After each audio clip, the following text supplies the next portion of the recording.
Bismillahirrahmanirrahim. Assalamualaikum warahmatullahi wabarakatuh. Perkenalkan, nama saya Afifa Sepia Sausan dari kelas 2023C dengan NPM 232151074 dari jurusan Pendidikan Matematika Fakultas Keguruan dan Ilmu Pendidikan Universitas Siliwangi. Di sini saya akan membacakan surat Al-Kahfi sekaligus keutamaan-keutamaan Al-Kahfi untuk memenuhi salah satu tugas mata kuliah filsafat dengan dosen pengampu Bapak Dr. Andes Dedi Nurjamil, Master Pendidikan. A'udzu billahi minasyaitonir rajim. Bismillahirrahmanirrahim. Alhamdulillahilladzi anzala 'ala abdihil kitaba wa lam yaj'al lahu iwaja. Qayyiman liyunzira ba'san syadidan min ladunhu wa yubashshiral mu'minina alladzina ya'maluna as-solihati anna lahum ajran hasana makisina fihi abada wa yunziral ladzina qalu ittakhadallahu walada ma lahum bihi min ilmin wala liabaihim kaburat kalimatan takhruju min afwahihim yaquluna illa kadhiba fala'allaka bakhi'un nafsaka ala asarihim illam yu'minu bihadzal hadisi asafa inna ja'alna ma'al ardi zinatan laha linabluwahum ayyuhum ahsanu amala wa inna laja'iluna ma'alaiha sa'idan juruza am hasibata anna ashabal kahfi warraqimi kanu min ayatina ajaba idh awal fisyatu ilal kahfi faqalu rabbana atina min ladunka rahmatan wa hayyi' lana min amrina rasyada. Shadaqallahul adzim.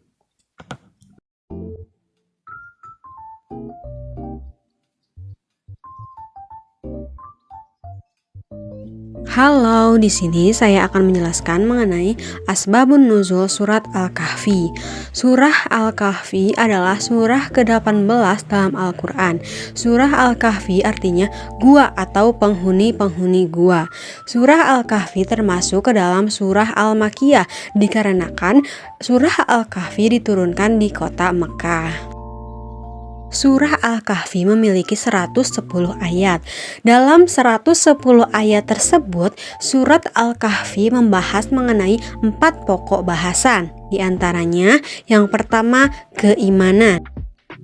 Keimanan ini mengenai kekuasaan Allah dalam memberi daya hidup kepada manusia, dasar-dasar tauhid, dan keadilan Allah Subhanahu wa Ta'ala tidak berubah selama-lamanya. Yang kedua, ada hukum-hukum. Hukum-hukum ini mengenai larangan membangun tempat ibadah di atas kubur, hukumnya membaca insya Allah, perbuatan yang dilakukan karena lupa adalah dimaafkan. Yang ketiga adalah kisah-kisah, seperti contohnya cerita Ashabul Kahfi, cerita 2 orang laki-laki yang seorangnya kafir dan yang lainnya mukmin, cerita Nabi Musa alaihi salam dengan Nabi Khidir, cerita Zulkarnain dengan Yazuz dan Mazuz gitu kan. Ada juga beberapa pelajaran penting lainnya tentang kekuatan iman kepada Allah serta ibadah yang ikhlas kepadanya gitu. Konon, ada 4 cerita yang tersembunyi di balik surah Al-Kahfi ini. Yang pertama menceritakan mengenai 7 pemuda atau yang disebut sebagai Ashabul Kahfi yang menyelamatkan diri di sebuah gua untuk menghindari Raja Kianus yang sangat kejam yang melarang rakyatnya untuk takwa kepada Allah Subhanahu wa Ta'ala. Terus yang kedua ada menceritakan mengenai Sohibul Jantain, seorang pemilik kebun rindang yang subur namun beliau kufur kepada nikmat Allah Subhanahu wa Ta'ala dan senang merendahkan orang lain.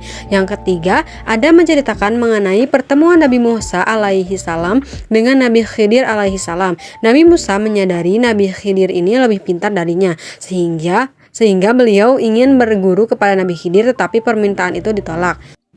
Yang keempat, ada cerita tentang Zulkarnain yang berarti pemilik dua tandu. Dari kisahnya ini diajarkan pentingnya kekuasaan dipegang oleh orang yang memiliki kesadaran penuh bahwa kedudukan dan tahta itu adalah amanah yang kelak akan dipertanggungjawabkan oleh Allah Subhanahu wa Ta'ala.